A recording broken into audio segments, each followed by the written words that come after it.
Et donc, comme promis, on organise cette conférence de presse ce matin parce que, effectivement, beaucoup souhaiteraient avoir un peu notre version, ma version des faits. Et c'est vrai que j'étais pas en état pour prendre la parole, notamment samedi, dimanche, lundi, mardi, jusqu'à mercredi. Euh, C'était mercredi ton anniversaire. Et d'ailleurs, j'étais encore aux urgences mercredi. En premier lieu, et avant de démarrer véritablement sur Point Presse, juste pour votre information, on a réservé la place là-bas, ils se sont plantés. Euh, donc, c'est pour ça qu'on est dans, dans, sur cette configuration. Et donc, je voudrais en premier lieu remercier les gens qui ont participé à ma prise en charge, remercier tous ceux qui m'ont transmis les centaines de messages, les dizaines d'appels que j'ai reçus depuis le début de ce qu'on appelle, ce que certains appellent cette affaire. Et, euh, et puis aussi les messages de solidarité de certains élus, de tous bords. Pas beaucoup d'élus entre nous, très peu d'élus, mais de tous bords. Euh, et puis, un message fraternel à la dame, celle qui a eu l'accident, celle qui malheureusement n'a pas pu éviter mon véhicule et puis son passager. J'aurai l'occasion de revenir là-dessus, mais remercier aussi les forces de secours. Je vais essayer d'aller vite, puis si vous avez des questions après. Mais avant de commencer, remercier mes amis qui sont présents ce matin. Et puis, vous présenter mon avocat. Ça se prononce Essler, Maître Essler. Il y aura peut-être tout à l'heure l'occasion de dire quelques mots. Je ne vais pas vous exposer tout mon emploi du temps, mais très rapidement, en quelques mots, ma journée de vendredi. Vendredi matin, très tôt, je passe un coup de fil à Jérémy pour dire je ne me sens pas bien. Je ne sais pas à quelle heure il était. Et puis, à 11h30, j'ai un rendez-vous au CHU, vendredi. 11h30 au CHU de Saint-Denis pour un examen. Et pendant l'examen, je ne me sens pas bien et je dirais même un moment, une espèce de crise d'angoisse. Et puis, je descends chez ma mère à Brapanan et j'appelle Amandine pour dire je te retrouve à la maison, chez maman, je ne suis pas très bien. Et j'arrive chez maman autour de 12h15, 12h30. Et puis je reste jusqu'à peu près 14h moins de quart. Et j'avais des médicaments avec moi et je prends les, des médicaments. Des plaquettes qu'on retrouve quand même dans mon véhicule, si les gendarmes ont pris la peine de constater. Et qui, à mon avis, sont toujours dans mon véhicule. Des plaquettes de médicaments, 2 plaquettes de médicaments. Mais quand je prends ces médicaments vers 1h30, je les prends en double dose des médicaments d'hypertension. Parce que j'ai pris déjà le matin. Et normalement, ces médicaments, on prend qu'une dose.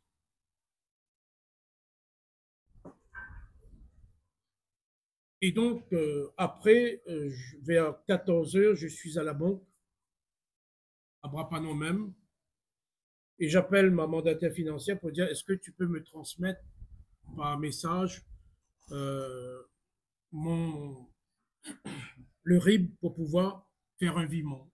C'est le compte de campagne. Parce qu'il faut boucler le compte de campagne. Les dernières élections législatives. Et puis je continue ma journée, j'appelle le cabinet, j'y vais. Il faut dire, est-ce que c'est encore ouvert? J'appelle Flavie. Puis c'est encore ouvert, elle me dit oui. J'y vais pour donner un coup de main, pour aider un peu. Et puis j'avais des rendez-vous sur le terrain. J'y vais. Et sur la route, vers 16h, 16h moins de quart, quelqu'un m'appelle concernant le décès qui a eu lieu à Madagascar, le crime. M'appelle pour me dire on a un souci, etc. Est-ce que tu peux intervenir? Et j'appelle le préfet de la Réunion. J'ai dit je vais essayer. Les bureaux sont fermés, j'appelle le préfet de la Réunion. Et puis, je suis sur la route, j'ai un contact avec mon contact pour partir au rendez-vous pour régler un problème d'un dossier et en même temps aborder la question politique. Et pendant ce rendez-vous, je gère quand même les trucs au téléphone et par mail avec mon autre collaborateur. Et à un moment donné, j'appelle un journaliste de Info 974 après avoir appelé Pierrot Dupuis, qui était hors département. Et puis, Antenne Réunion insiste, je ne pouvais pas parce que j'étais pas bien. Et mon collaborateur dit, écoutez, ce serait bien de faire quand même la vidéo parce que là où j'étais, je ne pouvais pas faire un direct, l'audio, parce qu'on était dans les hauts de Saint-Benoît.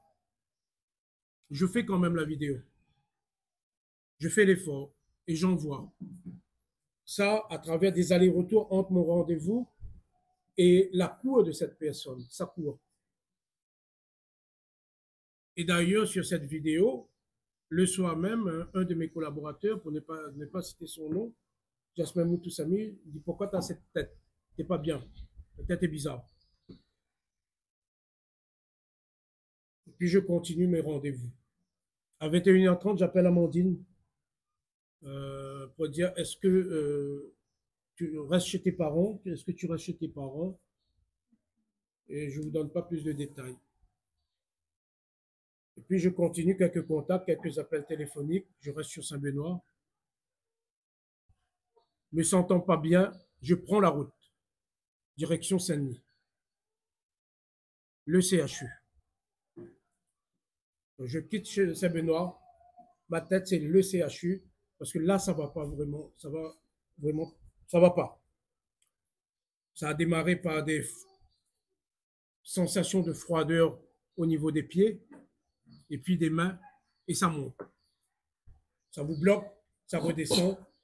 Et au moment où les douleurs apparaissent au niveau du bas-ventre, des douleurs puissantes, c'est à ce moment-là, je me dis, il faut y aller. Il ne faut pas rester là.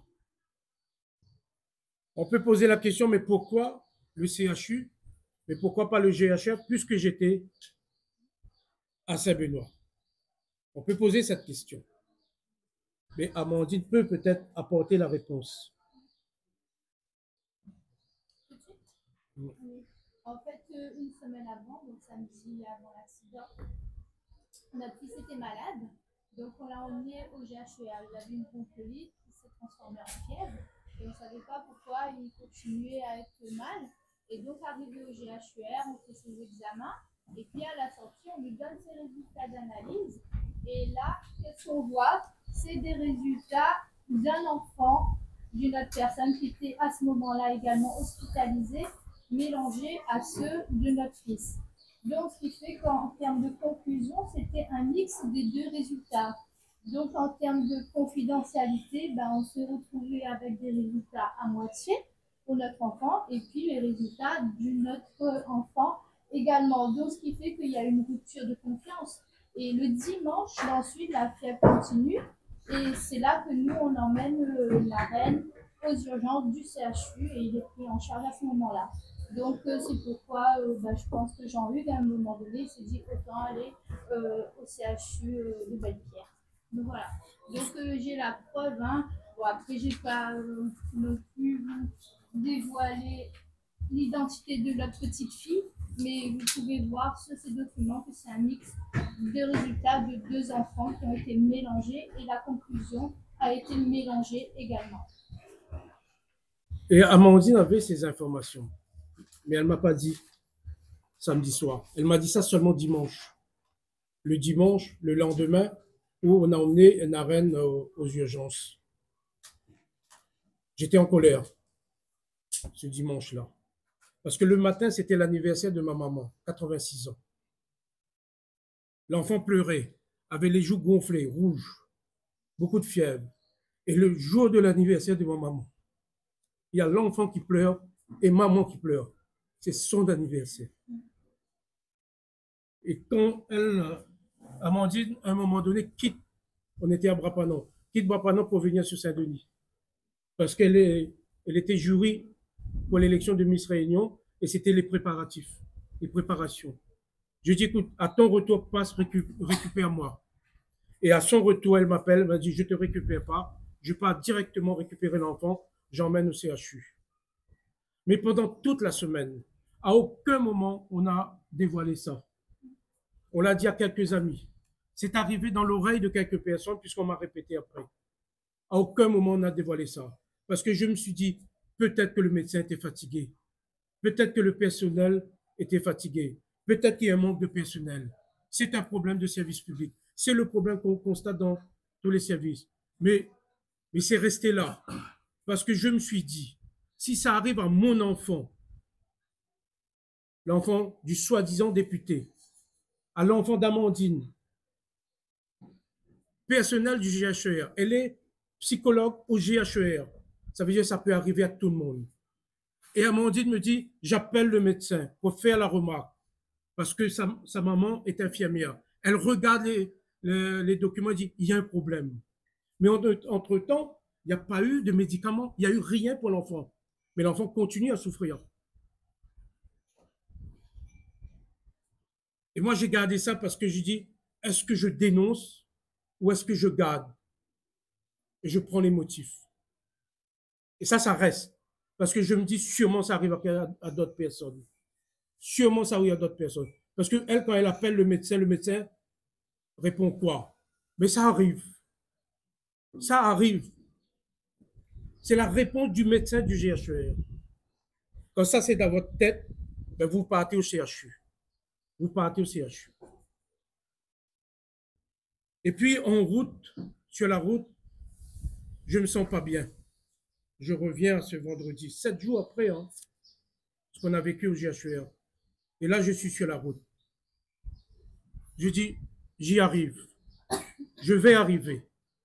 Et là, je ne me sens pas bien. Je ne me sens pas bien. Et à un moment donné, ça bloque à ce niveau-là. Et là, dans ma tête, je me dis, Jean-Hugues, arrête-toi, arrête-toi. Il faut t'arrêter. Et puis, boum, il n'y a plus rien. À ce moment-là, il n'y a plus rien. Et j'entends une voix. J'entends une voix.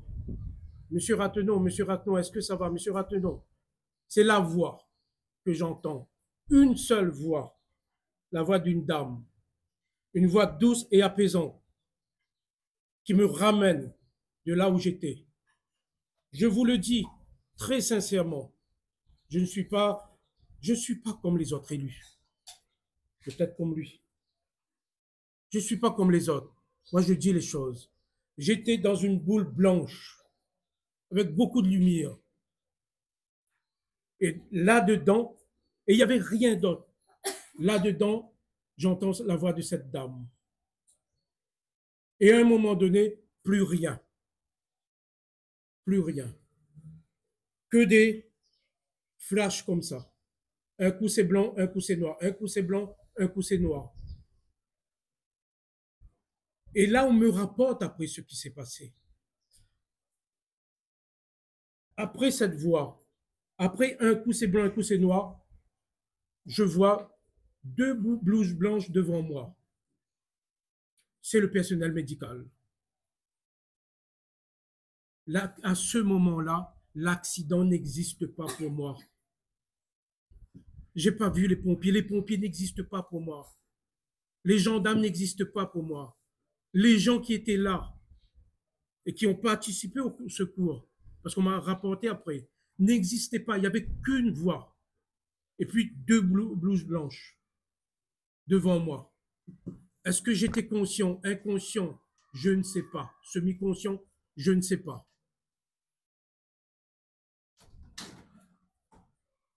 Et puis, à un moment donné, je commence à sentir un peu les choses.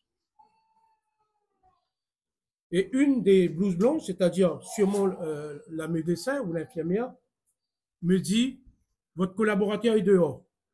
Et là, je me dis, mais quel collaborateur?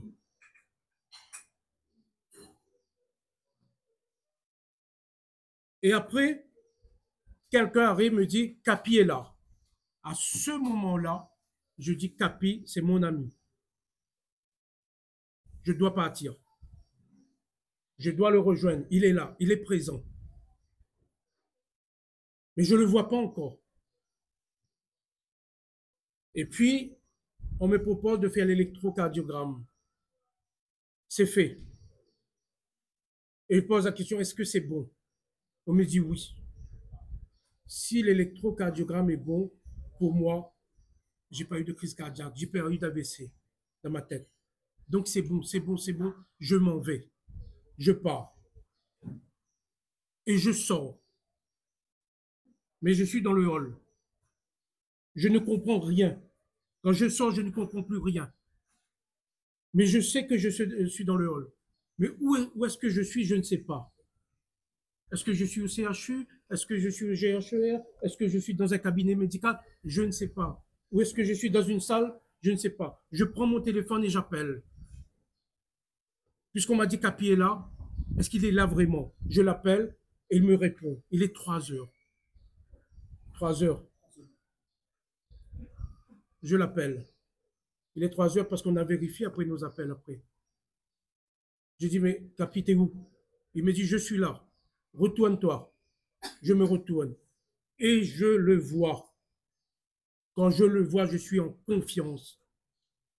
Je dis, avance sur moi. Et j'avance sur lui.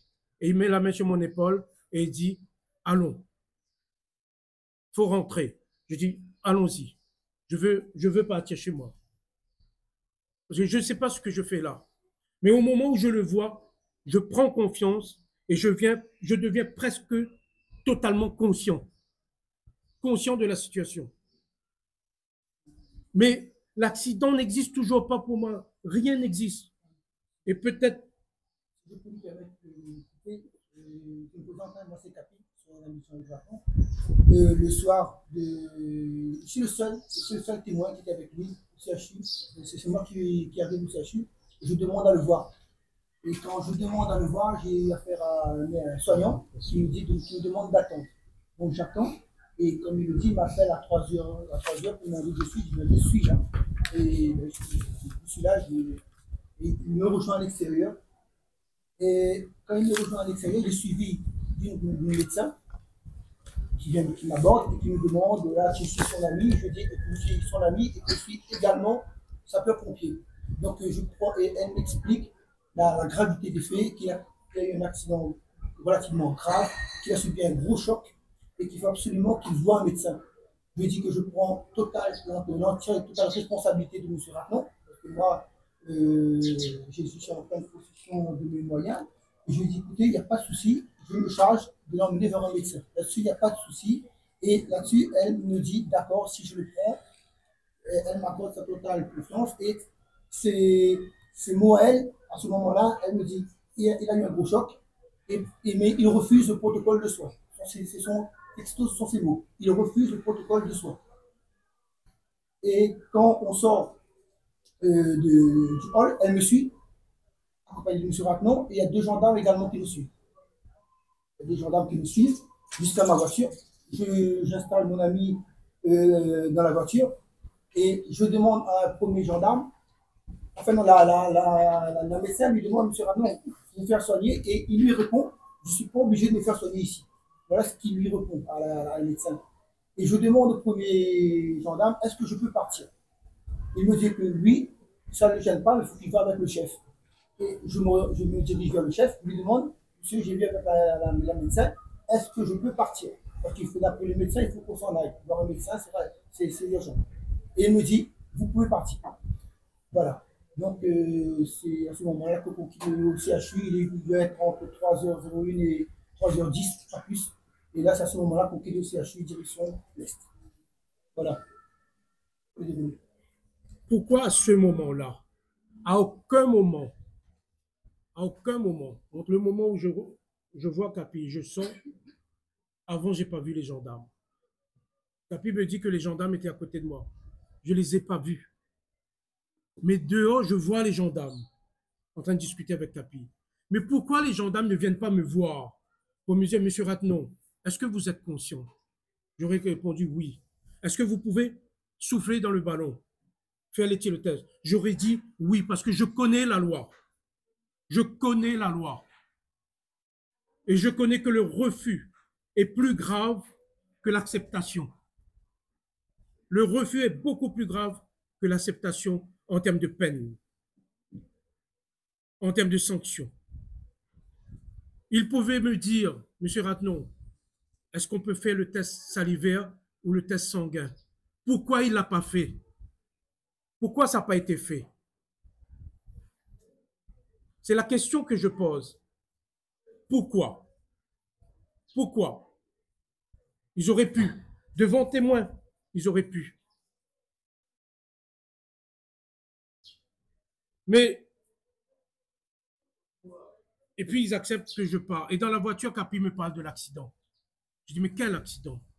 Mais tu as eu un accident. J'étais sur la route, je sortais d'un mariage et j'ai reconnu ta voiture, il était minuit, je ne sais pas. Effectivement, il était en costume, etc.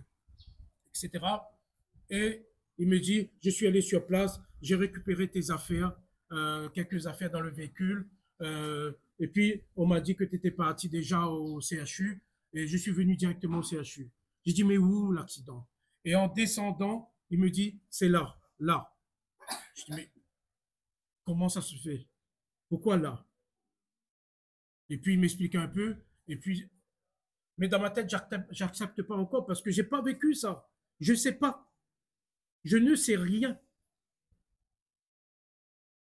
Et puis, il me dépose chez moi.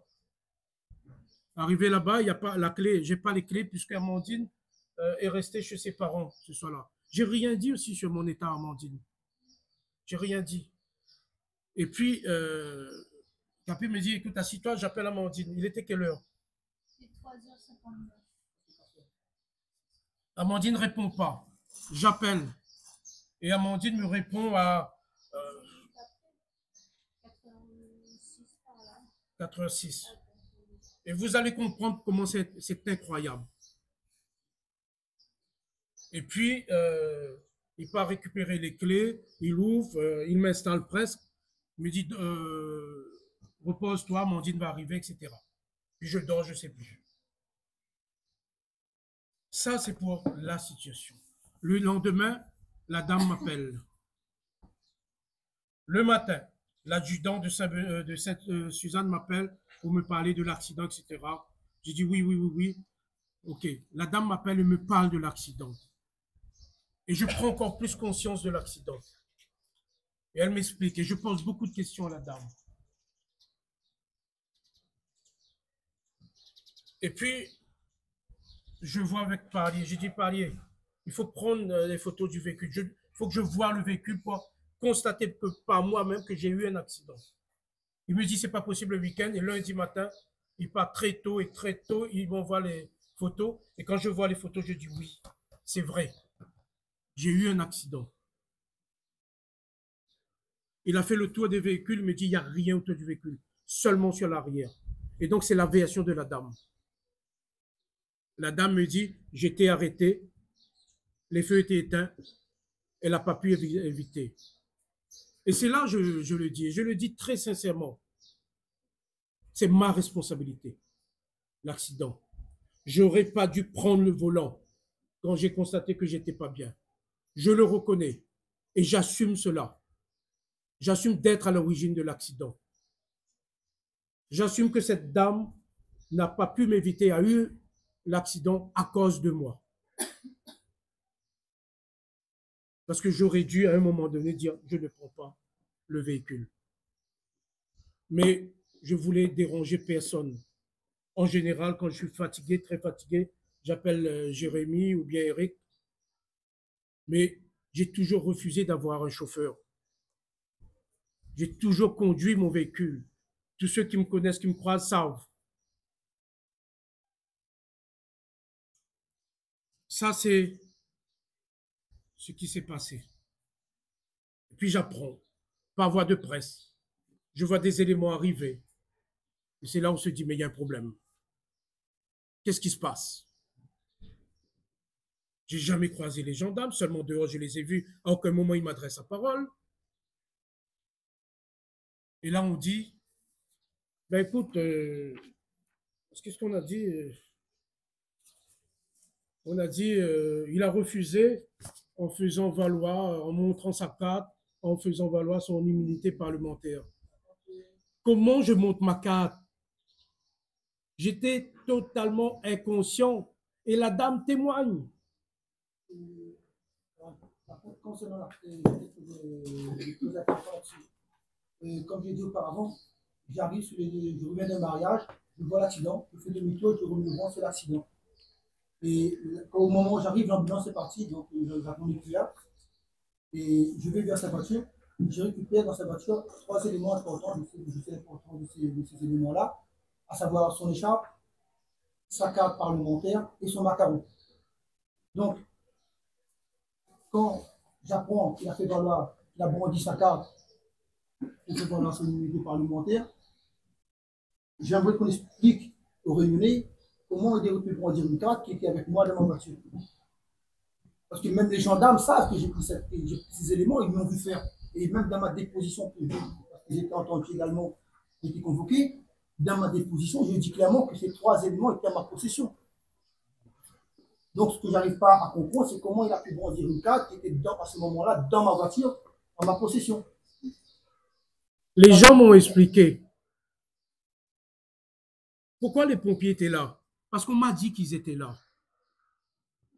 Et la dame me dit, la dame qui a fait l'accident avec moi, me dit, Monsieur Ranon, vous étiez dans le véhicule. Des gendarmes sont arrivés. Mais je n'ai pas vu les gendarmes. Ils ont essayé de te faire souffler dans le ballon. Mais c'était impossible, tu n'étais pas là. Comment quelqu'un d'inconscient? Et les gendarmes sont arrivés après les pompiers. 30 minutes après.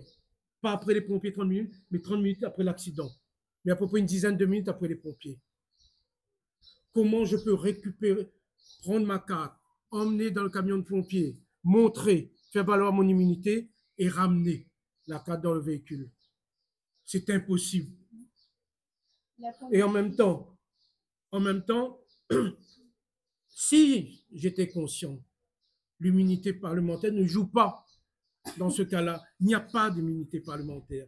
Ça n'existe pas dans ce genre d'affaires. Ça n'existe pas. S'ils ne savent pas, si ceux qui ont dit ça, ont raconté ça au journal Canard enchaîné, s'ils ne savent pas, moi je sais, moi. Et le parlementaire, c'est, tout parlementaire sait.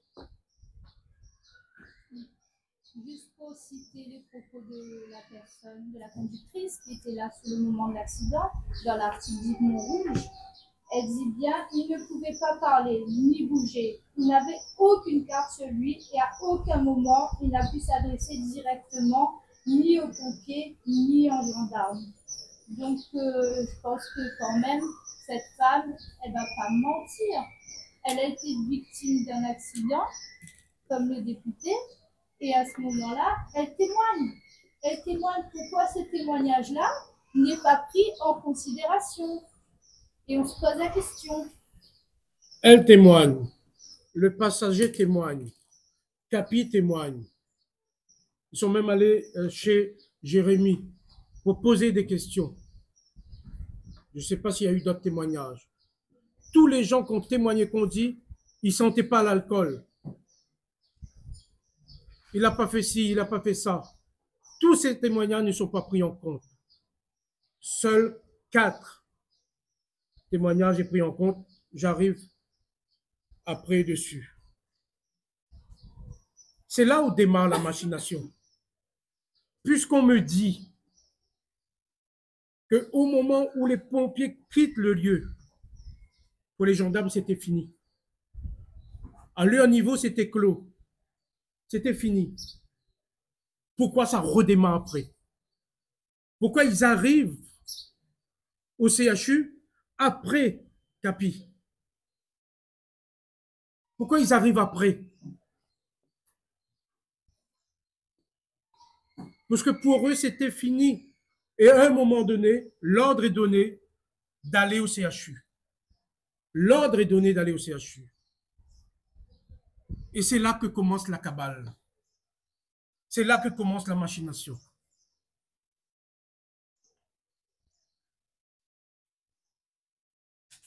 On parle d'état d'ivresse manifeste. D'état d'ivresse manifeste. Ça veut dire, sans prise de sang, sans ceci, sans cela, le gendarme constate. Et c'est sa parole. Mais que dit le rapport du médecin? Bonjour à tous, Jérémy Vidot, collaborateur Jean-Luc Gradnon. Comme vous pouvez le voir, j'ai en position le rapport médical de Jean-Luc. La chronologie évoquée précédemment est très importante. Pourquoi? Parce que nous avons le rapport qui nous apporte beaucoup plus d'éléments précis à ce sujet. À 3h45, Jean-Luc Gradnon fait l'électrocardiogramme. À 3h55, Jean-Luc Gradnon, selon les médecins, Jean-Luc Gradnon refuse les tests sanguins. Sauf que depuis 3 heures, Jean-Luc Gradnon n'est plus à l'hôpital. Comprenez là ce que vous voulez comprendre. Le rapport dit aussi à la fin, en toute fin de rapport, à sa sortie, le patient est cohérent, marche et parle normalement, ne titube pas, accompagné de majeurs cohérents, également dont un se présentant comme pompier, Capi précédemment évoqué. Pas de raison médicale à s'opposer à sa sortie contre avis. Pas d'indication à une hospitalisation se contrainte avec sédation et contention. Voilà ce que dit le rapport médical. Donc le rapport qu'on a récupéré au CHU, écrit par la médecin qui était là, donne des éléments contraires, totalement contraires à un état d'ivresse manifeste. Totalement contraire. C'est le contraire même de l'état d'ivresse manifeste. Les yeux normaux. Ben, quand vous êtes en état d'ivresse, excusez-moi. Donc, comment se fait-il que les gendarmes disent « j'avais du mal à m'exprimer, j'étais dans un état pas possible, je disais n'importe quoi, j'étais totalement endormi puisque j'étais complètement saoul, ou peut-être même sous autre chose. » Et le médecin dit « il ne titube pas, il parle normalement, il s'exprime clairement, il est très cohérent. » Comment quelqu'un peut passer d'un état à un autre en un temps record? C'est impossible. C'est impossible.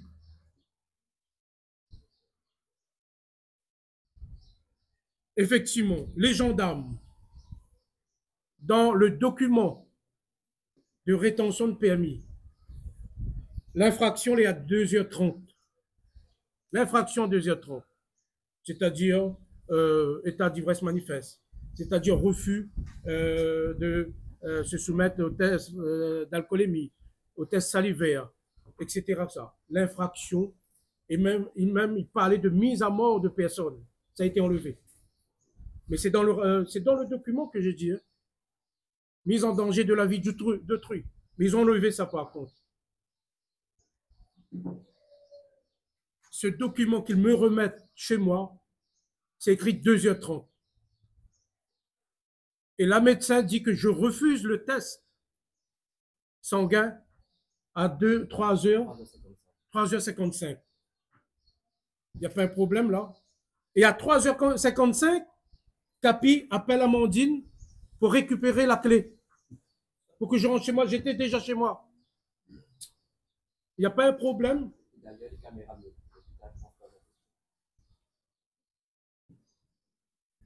Tout le long de la route, il y a des caméras. Tout le long de la 4 voies. Du CHU jusqu'à la plaine des Palmistes. CHU plaine des Palmistes, Capi a parcouru en quelques secondes. C'est presque l'hologramme de Jean-Luc Mélenchon. Comment il a fait, je ne sais pas. Mais moi, j'étais un peu endormi dans la voiture après un moment donné. Et donc, j'arrive aux urgences à 2h10.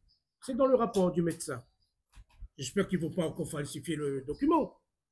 Ça a été récupéré là-bas avec le cachet. Le cachet, c'est écrit confidentiel. Ça a été récupéré au CHU par Éric Parlier. 3h55, refus de prise de sang. En effet, à un moment,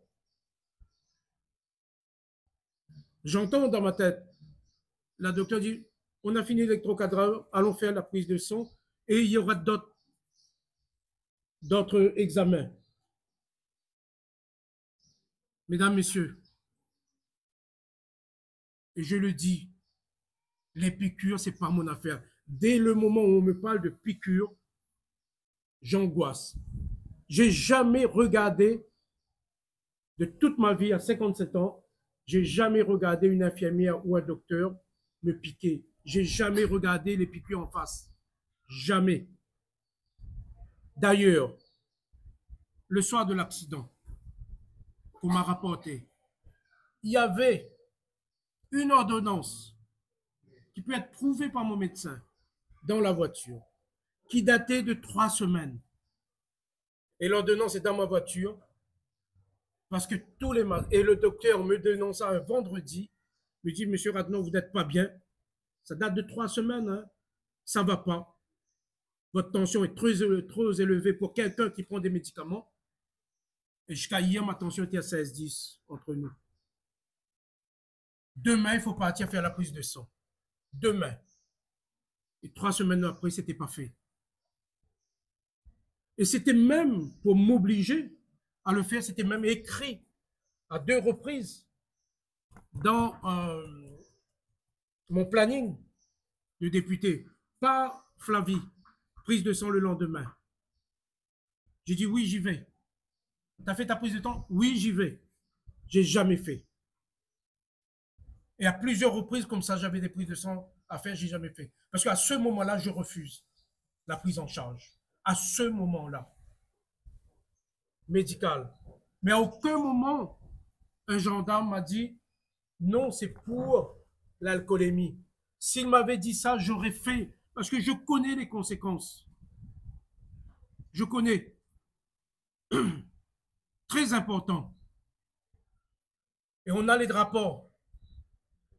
Si à un moment donné, il faut rentrer dans les détails de ma vie. Il faut rentrer dans les détails de ma vie. Allons-y. Parce qu'on m'a lynché sur la place publique pendant 8 jours. Pendant 8 jours. À aucun moment, certaines présentatrices ou je ne sais quoi, animatrices, s'est posé la question, est-ce qu'il a une maman? Est-ce qu'il a des oncles, des tantes? Est-ce qu'il a une marraine? Ces gens-là étaient très inquiets pendant cette période. Est-ce qu'il a des enfants? Est-ce qu'il a des frères et des sœurs? Est-ce qu'il a des amis? À aucun moment. Et quand vous touchez Jean-Yves Radnon, vous touchez sa maman de 86 ans. Vous touchez sa marraine de 87 ans. Vous touchez son oncle de 82 ans. Vous touchez sa tante de 80 ans. Vous touchez toute la famille. Vous touchez ses filles. Vous touchez ses frères et sœurs, ses belles-sœurs. Vous touchez sa femme. Vous touchez les amis. Vous touchez tout le monde. Et d'ailleurs, je les remercie pour tout ce moment de solidarité. Heureusement que j'étais accompagné. Heureusement. Le lion que je suis a flanché à un moment donné. A flanché à un moment donné. Mais dites-vous bien, si vous avez tué Jean-Marie Tjibaou, un résistant de la Nouvelle-Calédonie, à un moment donné, vous n'allez pas me tuer. même s'il y a des menaces de mort sur ma tête. Oui, il y a des menaces de mort.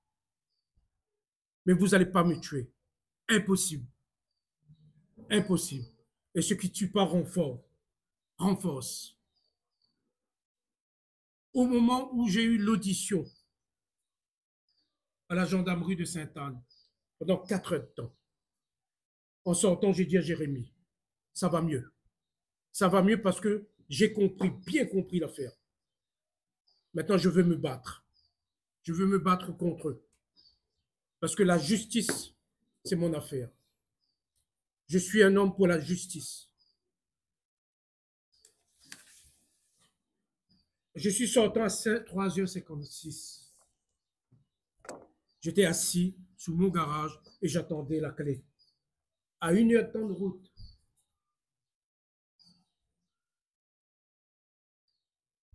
Mais pourquoi les gendarmes ne discutent pas avec moi?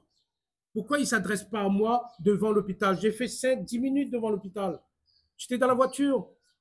Et Capi discutait avec eux. Pourquoi ils ne discutent pas avec moi?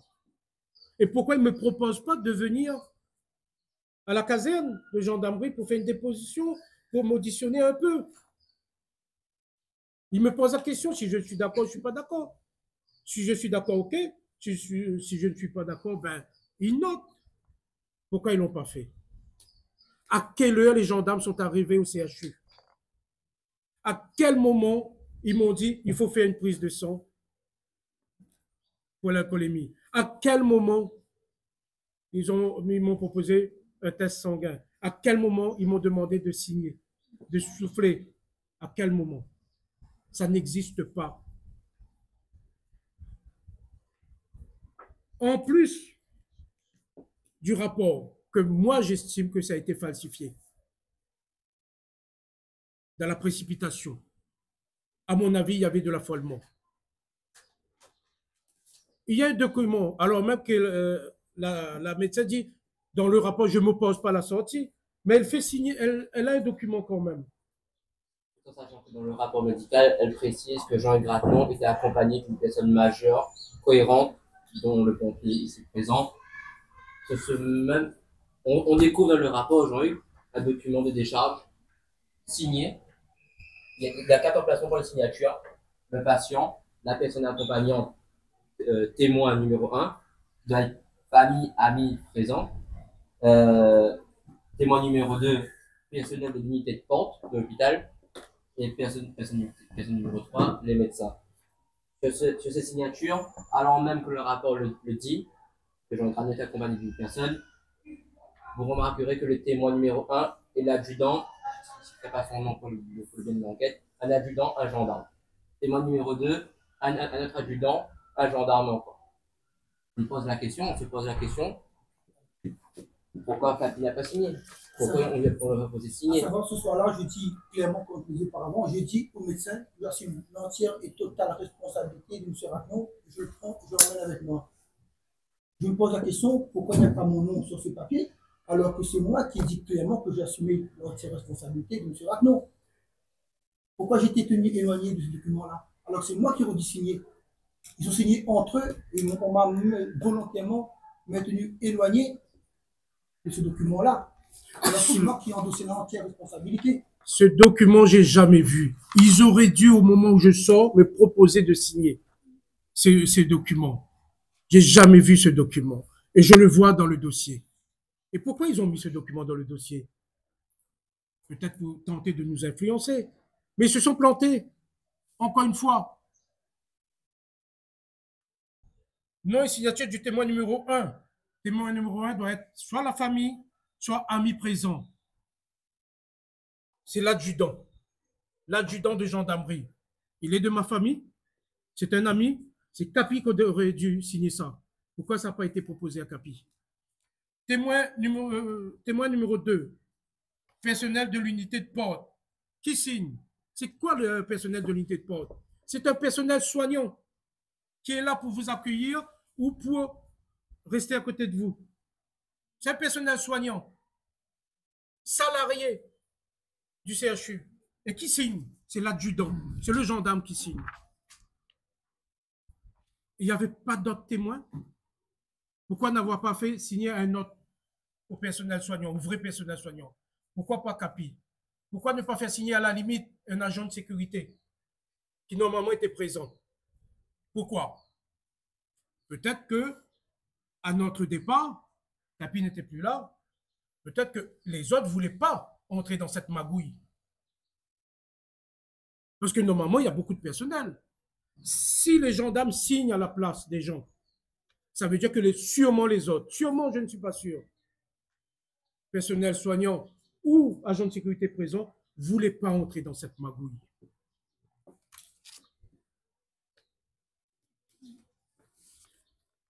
Très important. Je fais 2 malaises du même type. Je n'ai plus vraiment la date.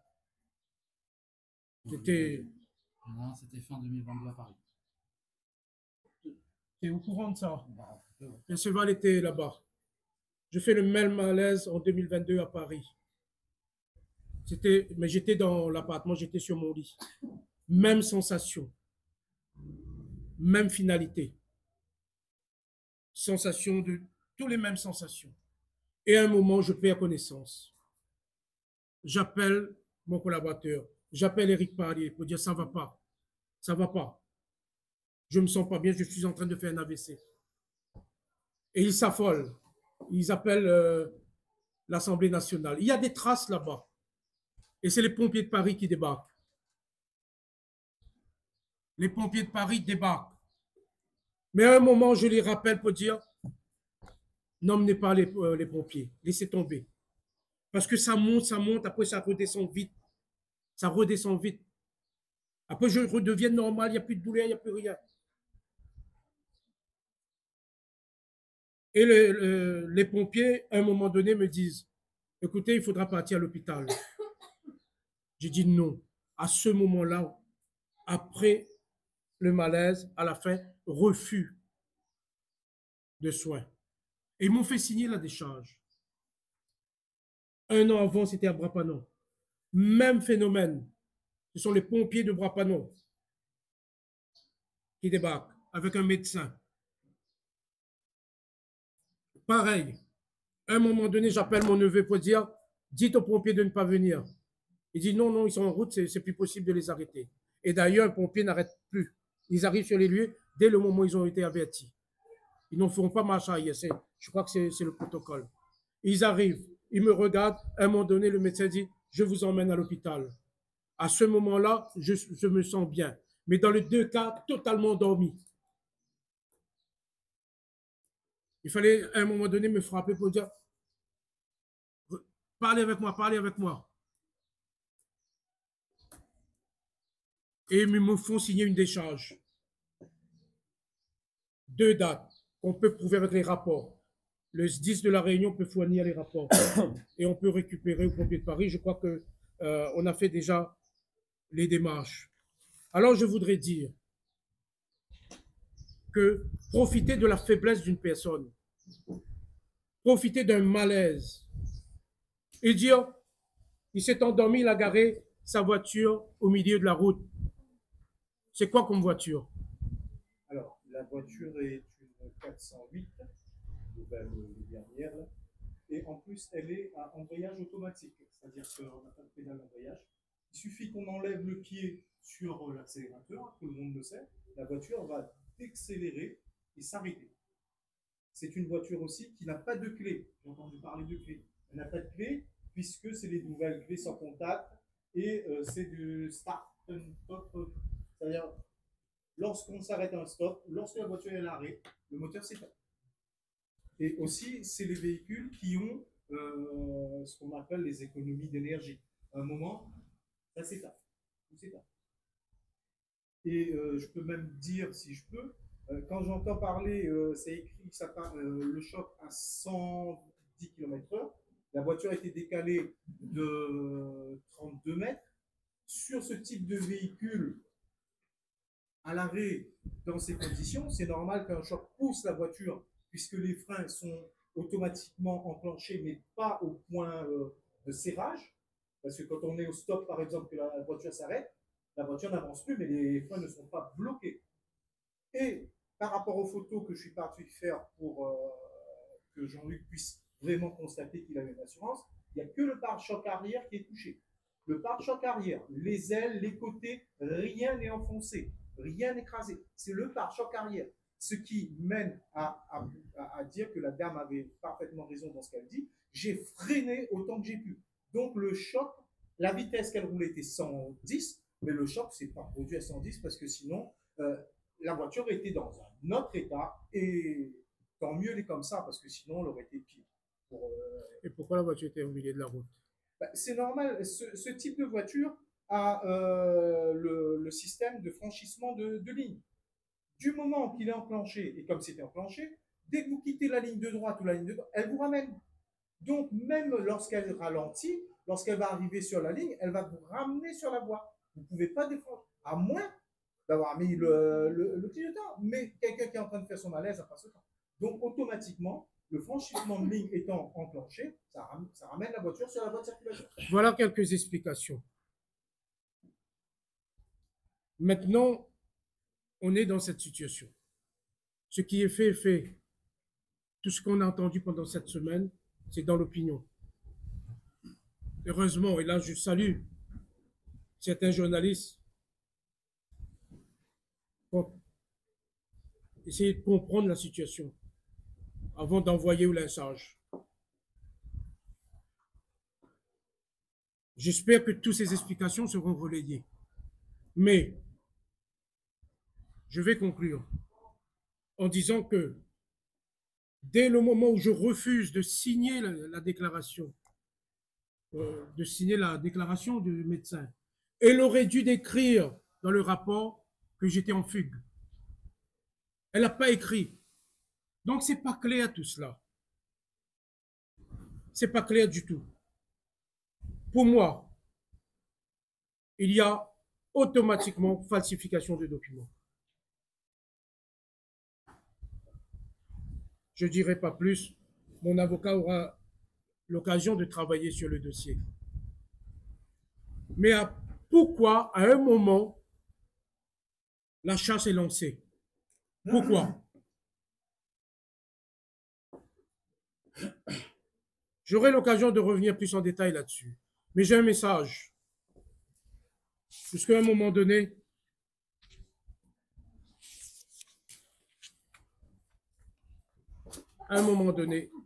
il se passe quelque chose. À un moment donné, le patron des gendarmes a une information. À un moment donné, cette information est transmise au procureur. À un moment donné, l'information arrive au cabinet de Darmanin. Et j'ai un message pour Darmanin.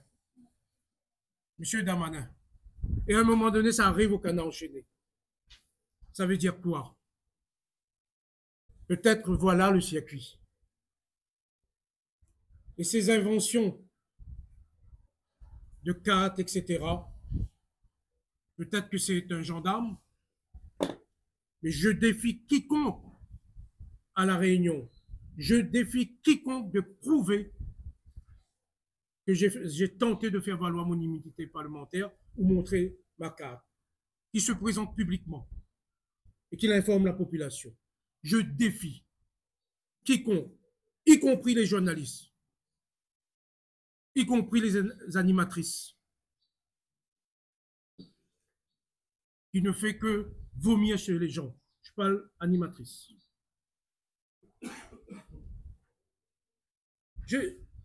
J'aimerais dire à M. Darmanin, ministre démissionnaire, j'ai jamais été concerné par des affaires de viol, par des affaires d'agression ou d'harcèlement sexuel. Mais par contre, vous, M. Darmanin, vous, oui. Vous, oui. Et je le dis, quelles que soient les conséquences demain, quelles que soient les conséquences, j'assume toujours mes propos et j'assume toujours mon engagement politique. Plus que jamais, s'il voulait utiliser ça, gonfler, pour peut-être pas m'atteindre, mais atteindre mon organisation, mon groupe politique, et je dirais même peut-être Mélenchon, Parce que c'est ce qu'ils font tout le temps. Mais c'est la honte. C'est la honte. Et puis, il y a les politiques locaux, parce qu'eux aussi, ils avaient leurs intérêts là-dedans. Je dis aux politiques locaux, pas tous, à ceux qui sont concernés dans cette affaire. J'ai jamais été concerné, inquiété par des affaires de gaspillage d'argent public, de détournement, de corruption. Par contre, vous, oui. Mais là-dessus, il n'y a pas de lynchage. Là-dessus, il n'y a pas de grand débat. Il n'y a pas une semaine chez ces gens-là. Et ça va, ça coule douce. Ces politiques ripoux qui veulent m'atteindre, utiliser un malaise pour tenter de m'éliminer politiquement, je dis non. Non, ça va se retourner contre vous. Aux gendarmes dépositaires de l'autorité publique assermentés, on a tendance à dire ils sont dépositaires de l'autorité publique, ils sont assermentés. Donc la parole compte. Donc quand ils disent qu'il était en état d'ivresse manifeste, si ça compte, parce que vous êtes dépositaire de l'autorité publique, comment se fait-il que beaucoup d'entre vous ont été condamnés à la prison pour faux en usage de faux en écriture, dans des affaires d'alcoolisme, dans des affaires de violence, à La Réunion, dans des affaires de violence, dans l'Hexagone, un gendarme qui crée une cellule contre les violences faites aux femmes, ce gendarme a été condamné 3 fois pour violences faites sur 3 femmes. Écoutez, quand un gendarme crée une cellule de violence contre les femmes, on a tendance à dire, ben, il est bon. Et en plus des dépositaires de l'autorité publique, assermenté, il y a des dizaines d'exemples comme cela. J'arrête là. Mon combat, c'est contre l'injustice. Plus que jamais. Je vais continuer. Et j'invite les Rayonnaises et les Rayonnais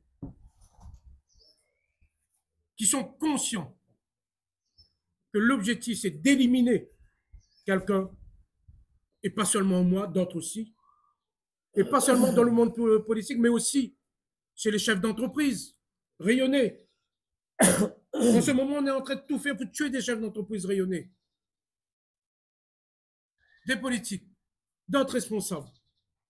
Alors, je les invite à se rassembler. Je les invite à l'union contre ces magouilleurs. Aussi, je voudrais dire, comment se fait-il que des Rayonnais ont témoigné? À aucun moment on n'a pris en compte leur témoignage. À aucun moment. Par contre, 4 témoins, 2 gendarmes et 2 personnels du CHU, 2 soignants. Eux, ils sont dans le rapport. Eux, ils signent. Eux, ce ne sont pas des Rayonnais. Ce sont des gens de passage qui ne s'inquiètent pas de l'avenir de la Réunion, qui ne s'inquiètent pas de notre devenir. C'est un clan. C'est un clan.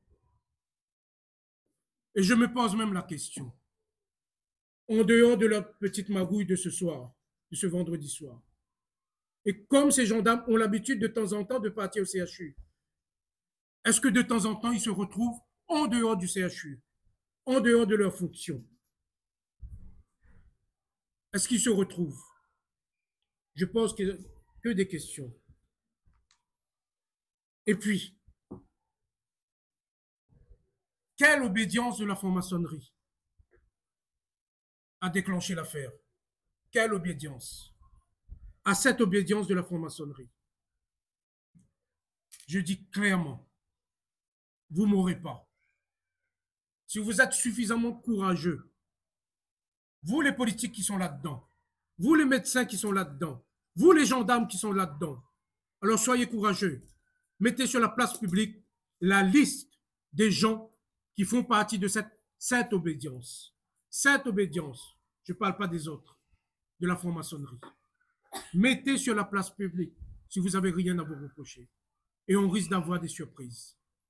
À Madame la procureure, dans cette affaire, sûrement on vous a induit en erreur. Sûrement on vous a induit en erreur, Madame la procureure. Alors à vous de voir ce que vous avez à faire. Par contre, j'ai une remarque pour vous. Le gendarme a compétence, a autorité pour déposer le document de rétention de permis. Voilà, pour 72 à 120 heures. Et dans la limite de 72 à 120 heures, prenons 120 heures, ça fait 5 jours, 72, 3 jours, 120 heures, 5 jours. Le préfet, seul le préfet, prend la décision d'une suspension administrative. Seul le préfet. Et aujourd'hui, ça fait 8 jours, ou plus même, 9 jours. Je n'ai pas reçu de lettre recommandée du préfet. J'ai rien reçu encore du préfet. Comment se fait-il que Madame la procureure, dans son communiqué, c'est elle qui annonce. Elle n'a aucune compétence pour annoncer une décision de suspension administrative du permis de conduire. Non. Et comment se fait-il qu'on ne me l'annonce pas, moi, la préfecture, par lettre recommandée, les gendarmes peuvent déposer. Et j'apprends par communiquer. Est-ce qu'on respecte?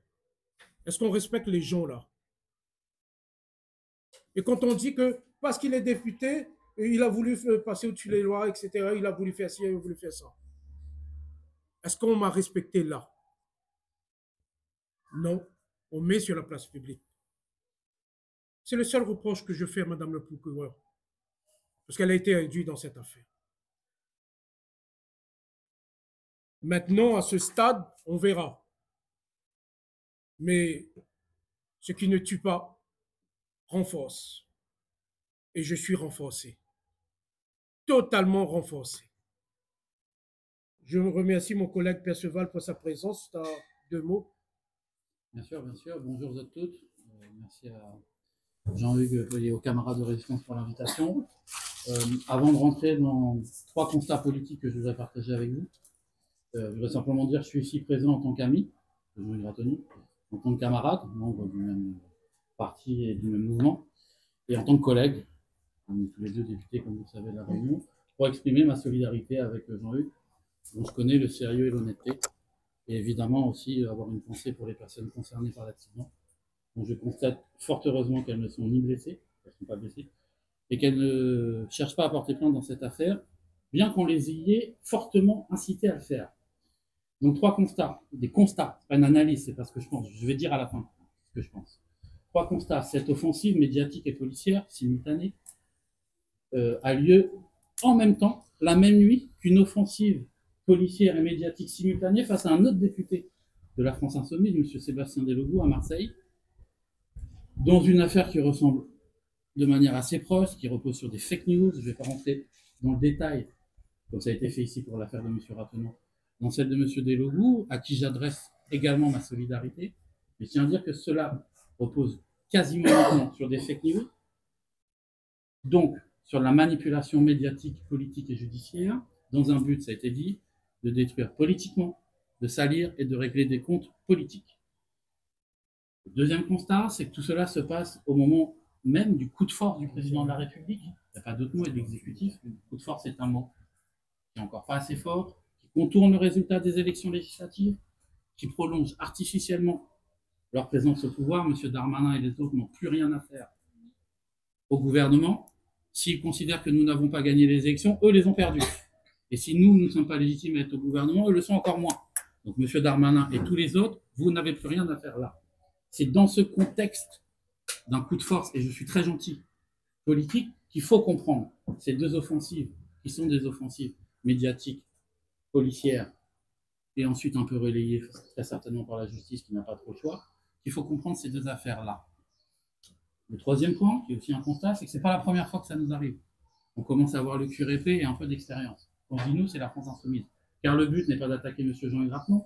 Cela serait arrivé aux citoyens Jean-Hugues Ratnon, non députés, militants et membres de la France Insoumise, il n'y aurait pas eu une dans les journaux, et Madame la procureure n'aurait rien fait, on sait tous. Donc je vais le dire, rappelez-vous la perquisition de nos locaux en 2018, 6 ans. 6 ans après, qu'en reste-t-il? Sur le plan judiciaire, rien. Une affaire classée en 2021. C'est-à-dire que le motif judiciaire pour lesquels ont été faites ces perquisitions était nul et non avenu. Par contre, ce qui reste, c'est la vaste offensive politico-judiciaire qui a consisté d'abord à siphonner nos fichiers pour connaître nos adhérents et nos militants, ce qui est légal dans une démocratie. Le but premier de cette manœuvre était de siphonner nos fichiers pour savoir qui étaient nos militants, y compris dans des cercles dans lesquels il vaut mieux pas dire qu'on est nos militants de la France Insoumise, et qui étaient nos adhérents, et qui nous finançaient. Tout ceci, toujours, dans la volonté de nuire politiquement, de salir la principale force d'opposition, son leader, Jean-Luc Mélenchon, ses proches, à l'époque, au moment de la perquisition, ses proches dont nous faisons partie, Jean Ratneau et moi-même, tout ceci en 2018, déjà dans un contexte de remaniement gouvernemental. Nous ne sommes pas des poinçons rouges, nous avons un peu d'expérience. Conclusion, et là c'est moi qui parle, Perceval Gaillard, député de La Réunion, et simple citoyen, et militant de la France Insoumise et de Résistance Égalité 17-4.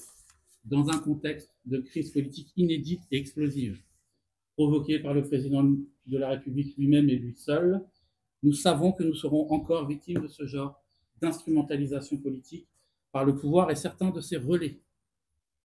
Comme le dit l'adage, quand on veut tuer son chien, on dit qu'il a la rage. Hier, Jean-Luc Mélenchon, aujourd'hui, messieurs Rattenon et Delobou, demain, à qui le tour? Je pose la question. Demain, à qui le tour de faire l'objet de telles offensives politico-judiciaires et policières? Plus la crise politique va s'amplifier, et elle va s'amplifier, plus le pouvoir aux abois va utiliser ce genre de procédé. Nous y sommes préparés. Nous avons compris qu'ils ne lâcheront jamais le pouvoir à la gauche, quand bien même nous gagnons les élections législatives, quitte à le transmettre à l'extrême droite. C'est de cela dont on parle. C'est dans ce contexte-là qu'arrive cette affaire.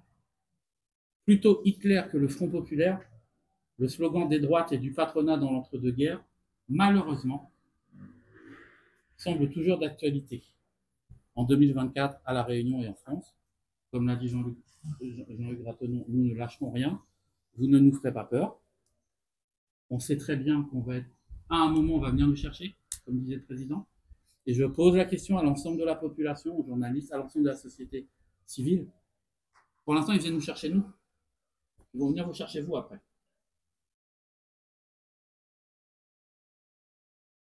Donc nous ne lâcherons rien. Merci pour rappeler quand même la situation politique en France. C'est du jamais vu pour notre génération. Personne vivant à La Réunion et dans l'Hexagone a vécu ce qu'on est en train de vivre. On est dans une situation exceptionnelle et ils utilisent tous les moyens. Est-ce que j'ai bu ce soir-là? Non. La réponse est non. Alors pourquoi? Pourquoi tout cela? Est-ce qu'il m'arrive de boire? Oui. La réponse est oui. D'ailleurs, le dimanche d'avant, pour l'anniversaire de ma maman, pour ses 86 ans, on a bu ensemble, tous les deux.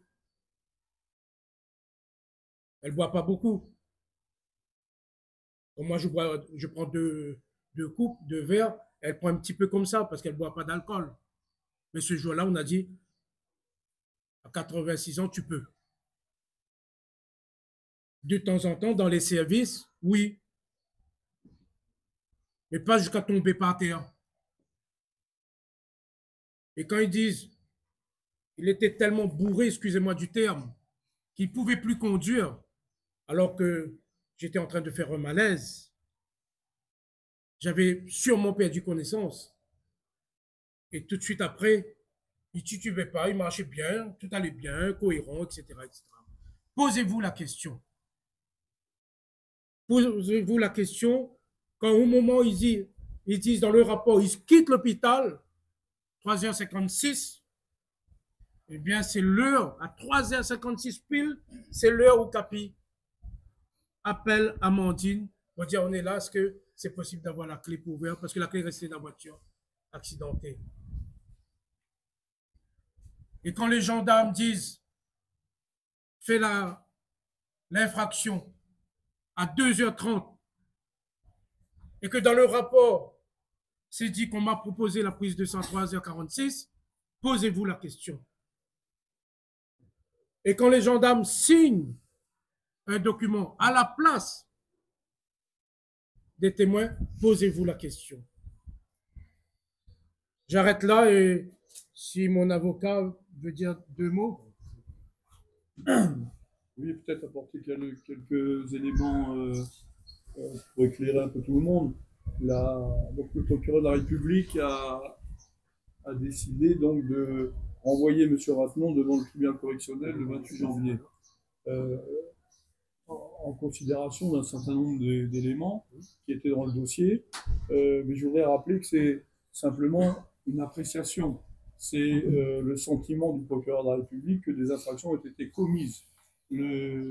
Ça fait partie de ses prérogatives de renvoyer les personnes mises en cause devant les juridictions correctionnelles, mais en l'espèce, le vrai débat, il aura lieu le 28 janvier devant un tribunal correctionnel.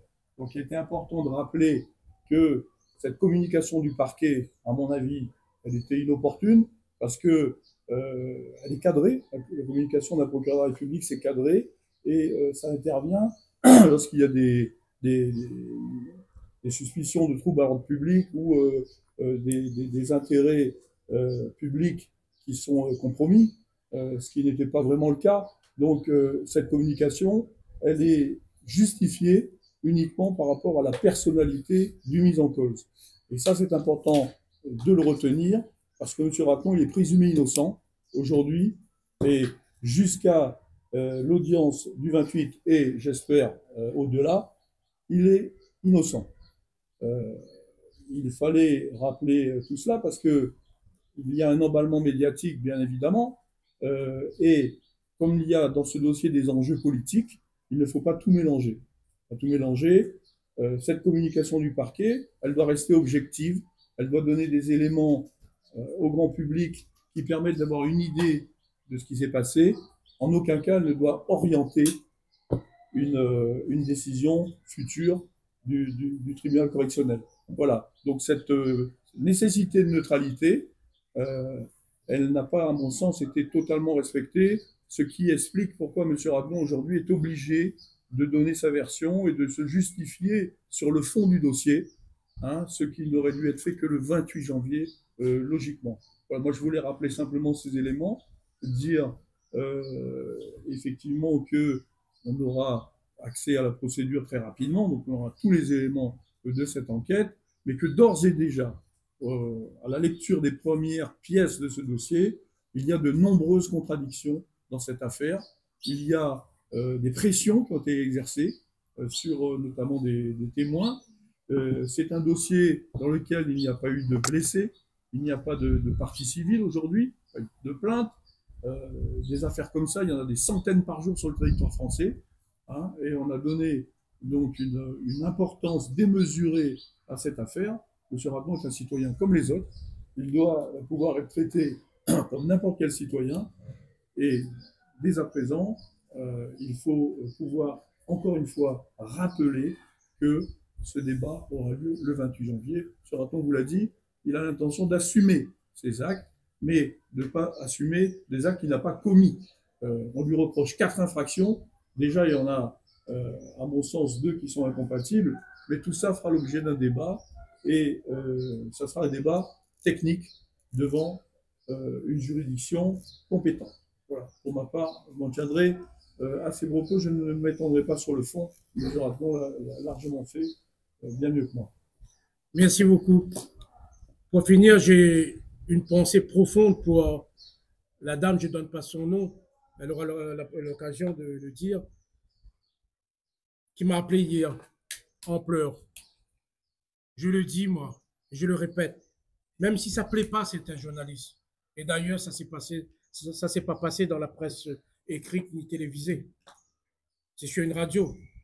Faites attention à ce que vous dites. Et là, je m'adresse aux Rayonnaises et aux Rayonnais.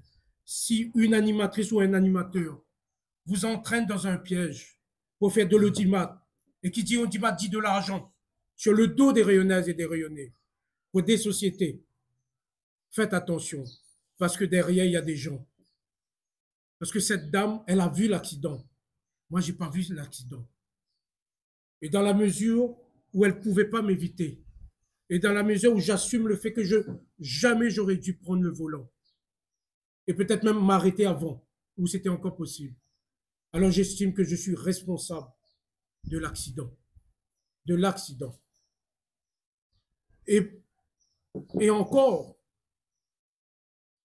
des témoins me disent, la dame, son véhicule complètement défoncé, elle qui vient de vivre ça, elle est sortie rapidement de son véhicule pour venir me porter assistant. Elle a pensé à moi avant elle, et pareil pour le passager. Ils ont pensé à moi avant de penser à eux. Ça veut dire qu'il y a encore des gens bien sur cette terre, et encore plus à La Réunion. Et donc, il faut saluer cela. Et hier, quand cette dame pleurait, j'ai dit, madame, à partir d'aujourd'hui, vous êtes de ma famille. Parce que notre famille, ce sont les gens bien. Et pour finir, je voudrais, pour tout le soutien, remercier Amandine. Parce que dès le début, parce qu'elle me connaît, elle est là. Et quand en sortant le matin, elle me dit, tu prends ton bain ce soir avant que j'arrive. Tu prends pas avant que j'arrive. Parce que tu peux faire un malaise, etc. Quand elle appelle d'autres membres, amis de ma famille pour dire, viens à la maison, reste avec lui. Elle l'a fait. Et entendre tout ce qu'on a entendu, c'est inhumain. Il n'y a pas d'autre mot. Si vous avez des questions. Oui, mais déjà que vous écrivez.